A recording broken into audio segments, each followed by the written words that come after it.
Hello and welcome to BDTV. Thank you very much for joining us today. We're delighted to have as a guest Sam Edmonds, a senior interior designer with HLW. Welcome, Sam. Hi, welcome. Thank you very much. Good to be here. Thank you, Sam. So HLW is a global firm of architects and workplace consultants, really strong in professional services. So hence our interest in having Sam's insight today, and especially strong in technology as well. I work across the globe, a large practice in the US, but also across Europe and the Middle East. I know they're currently working on things from Israel through to Rome and throughout the UK. Recent clients include Accenture, Massars, and Lewis Silkin, as well as some biggies like Facebook, Amazon, and Google. So, Sam, it must be an amazing time to be involved in the change around how offices are being used. Really love to know what are you seeing and what are you hearing in terms of how professionals are returning to the office and how they're using it differently. It's a really great time actually, sort of in workplace design. It's on everyone's top of agenda. So everyone is talking about sort of returning to the office and how that's going to be, and it's kind of something that we've been obviously in the profession and the industry thinking about since the middle of last year, and actually sort of how they'll actually work. And now with the COVID restrictions coming back and everyone talking about hybrid, it's actually sort of finding out sort of where people sit within their environment. I think more so than ever, the fact that no two offices are now the same, and the fact they're occupied by very different people. And again, within certain industries and the same industries, there are two companies that are very different. So it's trying to sort of figure out sort of where actually people sit. I think what people are really doing most of is actually engaging with their employees. I sort of been working in sort of workplace strategy for design and strategy for over 6 years, and I've never seen so much engagement as I have done or questioning in the last kind of 6 months, because this is kind of the new way of working, new way of thinking. So people are very much kind of thinking, well, actually, how are we going to do this? How are we going to get people back into the office? How are we want to get them engaged? Because people have been kind of sort of shut at home for 18 months or so, and I've got used to it. And also the fact that whole kind of the routine of actually coming back in. Again, the fact that sort of people are very sort of hesitant on a health issue, there are people's hesitancy, which people have taken into consideration. But I think very much sort of what people are actually doing is like, what is the office for? As well as the fact that why are we actually doing it? So it's a combination of sort of concentrative working, collaborative working, mentoring, coming in, actually being part of a company, the culture. And I think one of the things that really needs to be addressed as well is looking at the culture. How do you instill culture within a company when you haven't got people coming together? Yeah. And those kind of things as well is that how do we pour all of this into one? And the analogy that we've been using, we're now basically dealing with a 3D jigsaw puzzle. And it's a great way of looking at it, because that no way is the right way, is the wrong way. It's all very much down to sort of how you engage with employees, how you engage with sort of company owners and managers, and how you actually want to sort of be seen to the outside world. Because I think what we're seeing, especially in a lot of the professional companies, services companies that we're working with, is not only just their internal kind of workplace experience, is also their client experience, and actually how we're going to receive clients in. Are they going to work? How we can? And we're seeing as well as sort of people, especially a lot of the legal practice we're working with. Actually, we want our clients to come in and they can use our space or some of our space to actually work, because they may be coming into London Central Town for a day, because they're not just around the corner. So it's looking at lots of different sort of elements and actually sort of how that kind of works I like that way. But I like a phrase you use, the 3D jigsaw, and I can absolutely see that. I spoke about exactly this challenge, and of course everyone's talking about returning to the office September and how many days they're doing, and the broad balance I seem to be hearing from our contacts and clients is we are moving towards 60% in the office, 50 to 60% in the office. We're moving towards it, but we're doing it in really tiny baby steps. And one one of the marketing directors I talked to this week said he was sick of the way the firm was pussyfooting around in his expression. I won't name him. And another said he felt that the firm was being too directive and slightly not giving enough freedom. How do firms manage that sort of that consultation so that it doesn't become this massive talking shop and Athenian democracy? How do they get to answers and then give that vision without people feeling uncomfortable? It is that is the biggest challenge. That's the first step of the journey within our 3D jigsaw puzzle, and it's very much sort of how sort of senior management and leaders, how they actually want their company to look. I think it's having a very clear idea of the fact that not necessarily a very sort of concrete sort of why we are going in this direction, but it does need some kind of quite strong leadership. And I think it's very much so once the decision is made and everyone is then behind that decision, and it's not knowing exactly sort of how we're going to get there. I mean, that's always the exciting bit when we get involved. It's actually how we get to that end goal, or how we figure out how we're going to get to that end goal. But as long as the fact that we're all on board, we're all going in this direction, there may be some turns that aren't quite right, or the fact that we can kind of work it up because there is no rule book. And I think sort of up until now, people like rules and sort of we need to do this, that, and everything else, and what your peers have done. And actually, it's all about the personal, sort of the company, and also the people. Sort of communication is key, and also consulting as well. But then it's being really kind of quite disciplined internally with that communication and that sort of and consultation. It's actually there is a purpose to it, and there's a reason for what we're trying to achieve and what we're trying to achieve. Otherwise, it does end up being designed by committee. We've got 400 different opinions, and they end up sort of just wandering around in circles. So I think it's setting up some very clear goals that we want to achieve X, Y, and Z, and this is what we're trying to do, and how we're going to do that. Is one of those kind of things to do it, and then it's then talking to people, and there are always going to be people sort of who are going to be resistant, and they're the ones that are most fun to work with because they're the people that love it. That's a generous way to put it. Yeah. So it's clarity around the goal, the vision, but flexibility around the journey there. That's exactly, because otherwise there is no right way and there is no wrong way. Which for a lot of professional services companies is a nightmare, especially for lawyers. There is a right and a wrong way, and you've just got to go. Absolutely, and not only that, it's also they get so much comfort, and I'm sure people on the call today feel this themselves. Law, accountancy, management consultancy, they love to know what peers are doing, and they love to know that other people like us have been faced with this dilemma and have taken this option. What are you seeing? I imagine there's not a standard way of approaching this at the moment, and you've got a bit of a spectrum. There is definitely. I mean, I think it's very much depending on. It comes down to real estate, and I think it depends where people are. Again, it comes where people are in the cycle of their tenancy.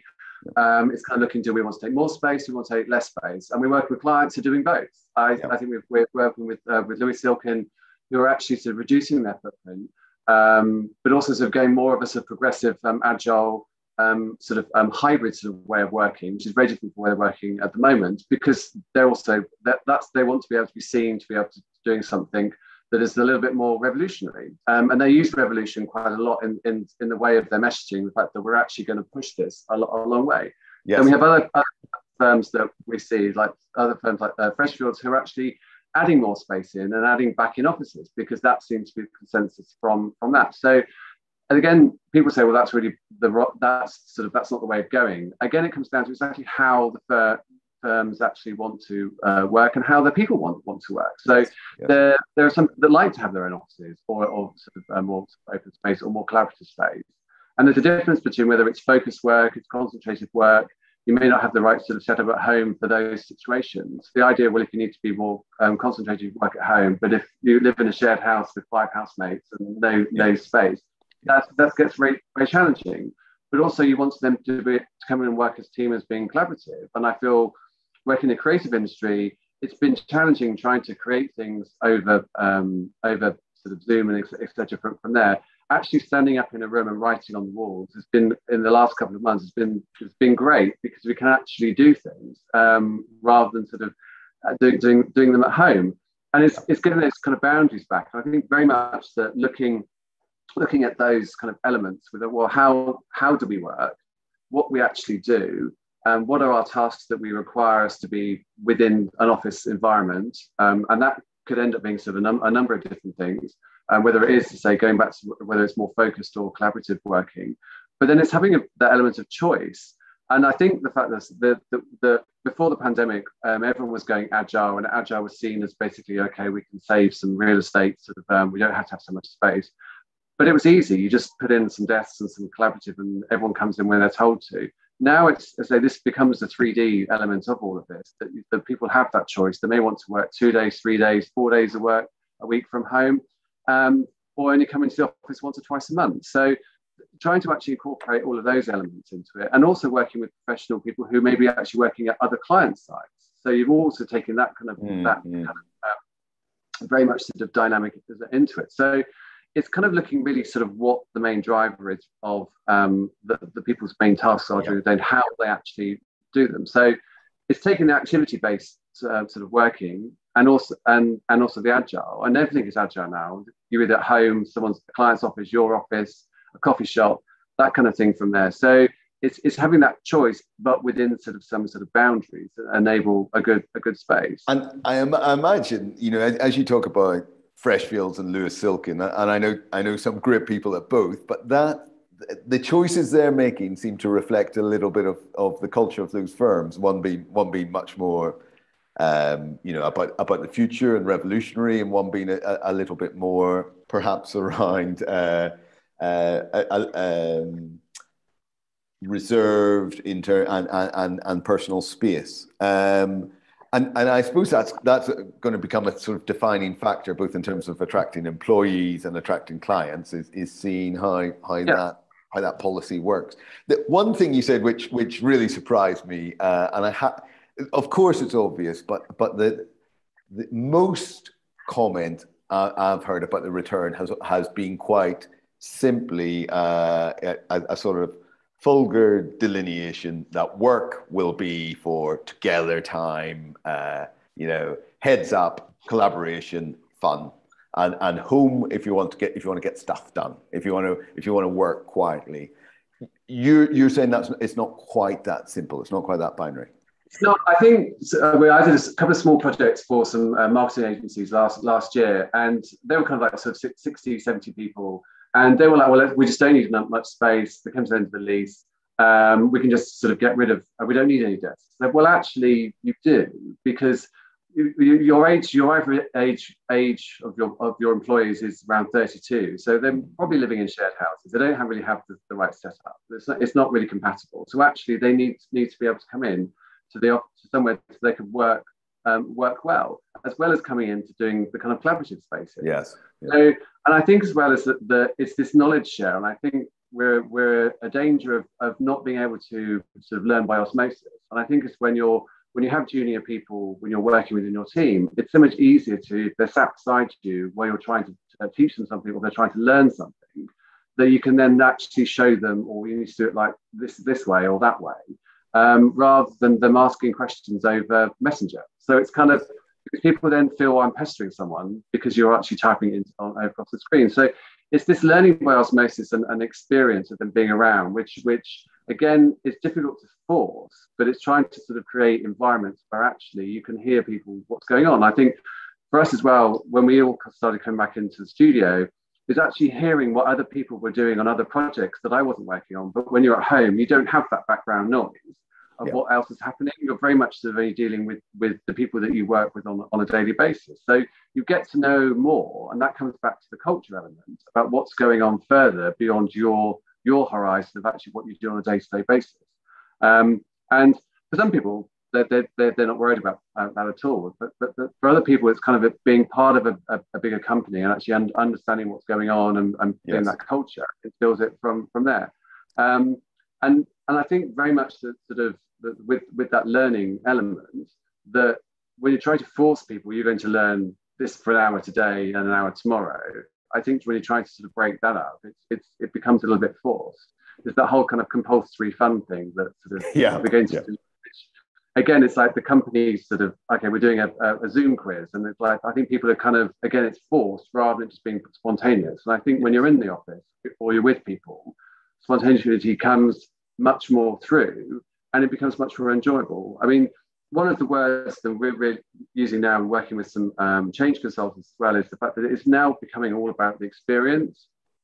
It's the workplace experience. Okay. And that can be very different for different people within a company. Because they have different sort of workflows and do different things, but it's all about understanding how everyone kind of sort of works together in a community and that collective, and also how they interact. So getting those bits right, it's a challenge. It's a real challenge, and I love using the analogy of before COVID, before Agile. People used to create a container, which an office was a container with desks in, and people just went to it. Regardless, they were just like, that's what the norm was. Therefore, I get up in the morning, I travel, I go to this container, I do my work, and I come home. Whereas, like now, is the fact that people say, well, I don't have to go to that container. So, how are you going to get people into that container and want them to be in that container? Whereas before, you were obliged to be there. Whereas now, is the fact that I want to be there. Yes. And I think that's the real flip. And it's making it a really, I don't want to use fun because it's sort of, it's the wrong kind of words to sort of use because it is professional. It's enjoyable and a good experience. And I think it's the same that we're seeing on other sectors of life, like in retail and hospitality. People are wanting experiences. So therefore, we want an experience when we go to work. Not just do our job, but also actually everything around it becomes much more enjoyable. And actually people say, well, I like what I do. It makes me happy. It pays the bills. And I like the people I work with. And I like the environment. So I think you make it sound so easy, Sam. You make it sound so easy, but I know. Bring it back to that whole kind of well-being, and it's and again, well-being is a buzzword that's being thrown around left, right, and centre. And I think it's the fact that it's a harmony of lots of different elements that actually, and it's balance. And I think good well-being is balance of like I can work from home, I can work from here, I can commute when I need to, I can go and pick my kids up and take my dog for a walk, I can look after my other parents. All of these things now become into the norm of just actually. Like it just everything kind of slots in rather than it being sort of listening sort of people, 9 to 5 is dead. I said, well, probably is, but sort of I don't think a lot of people have never worked 9 to 5. So actually you're trying to fit things around at sort of your life, but also creating some boundaries. I think one of the downsides of the last 18 months is that we've lost any sense of boundary between actually that work-life balance as actually work has taken over life. Mostly because we didn't have anything else to do because we were all locked in our homes. But it's that then kind of needs to change where you're always on, or the fact that actually no, I'm going to work a bit later, or I'm actually going to go out for the afternoon, or I'm going to do this, or I'm going to go for a meeting. So it's again being quite sort of key with that. And the one thing I have to say that the pandemic has really pushed things on further, which before is trust. Is that employees, people had to, there was no, trust was really pushed forward. And I think that was always when people were working from home before, it's like, are they trusted actually doing their task? And again, it comes down to that good management of performance management and setting goals and knowing what wanting to do. People will do it. So you're not having sort of big brother over your shoulder all the time. If there are deliverables and deadlines, and then that's the way of working. And I think a lot of people will stick to that. How they get, again, to go my analogy, how you get to that end goal. Before, it was always a very straight line that was very monotonous, and everybody was trudging across it. There's great images of thousands of people walking across London Bridge. I always love those images, which everyone's trudging in the same direction. There's one person walking in the other direction, but now people are walking all over the place. But they're still getting to the same goal. And I think that you can choose now how you want to do that. And I think there's employers and business leaders actually sort of, they need to create spaces to allow people to do that. But it's a challenging one because it's not there is no right answer. There's not. Sam, I'm conscious of time. 20 minutes has flown in at speed of Concorde. But what 2 points I'd like to very quickly put you. You talk about trust. Surely, when I used to work for a large accountancy firm, there were bits of the building I just couldn't get into because I had to ring a bell and I had to, check before I went and saw the people in transaction services or corporate finance. How are firms dealing with that sort of thing in this sort of revolutionary setup? Are you seeing answers yet? Or are they asking the right questions? I think because people are very much at the beginning of it, it comes down to the compliance and Chinese walls and how do you deal with that, where if you've got people in the same company, if they're in a certain section of the building, they've got to be there. And that's still happening. Some of the big banks and everything else, they still getting people back in because there is a compliance issue. Yeah. And also when you're working with clients who've got very market sensitive information, those kind of things from there, it's having those areas where, okay, we've got certain bits, certain sort of anchor points within workplaces that these are for these elements because we require them and compliance requires them. But other areas we can be much more flexible. So it's really taking a very analytical look at how people's companies and businesses work. What is the requirements? How everybody does their job, and then trying to fix this all together. And again, so it doesn't become this great big Jenga. So therefore, you take one bit, it all goes over. It really is that they become stronger because you're actually catering to lots of different people's needs without upsetting everyone, but also without going too crazy, because you do need to have some level of sort of streaming and making sure, otherwise. Again, going back to the idea of wanting people to be sort of flexible, but then you don't want to have an office where, okay, well, 2 days a week there are 3 people in, and I've got an office for 2,000. So, and then it's that is the challenging thing at the moment, is trying to work out how you actually manage the inflow of people, so people's experience when they do turn up is not negative. Because the worst thing you want to do is to create this great office, you turn up and 120% capacity on day one because everyone wants to see it, and that is the key. And it comes down to good etiquette and good messaging about how people are actually working in that space. Great. Final thing, and just very briefly, Sam, you're in the office today. What for you personally has been the biggest attraction to get back into the office? Space, people, and also variety. And it's just, and those for me have been the three big things. And also just getting out in the morning and just and sort of not just wearing slacks, sort of joggers, getting on and putting Sam, it's been an absolute pleasure speaking to you today. Thank you. I know you've stepped in at short notice for Pendrick Brown, who is rather rudely looking after a client today, I know. But Sam, it's been really interesting talking to you and hearing your view from the front line with the professional firms. Thank you very much. No, that's great. Thanks so much for having me. Thank you. Absolute pleasure. Speak soon. Bye.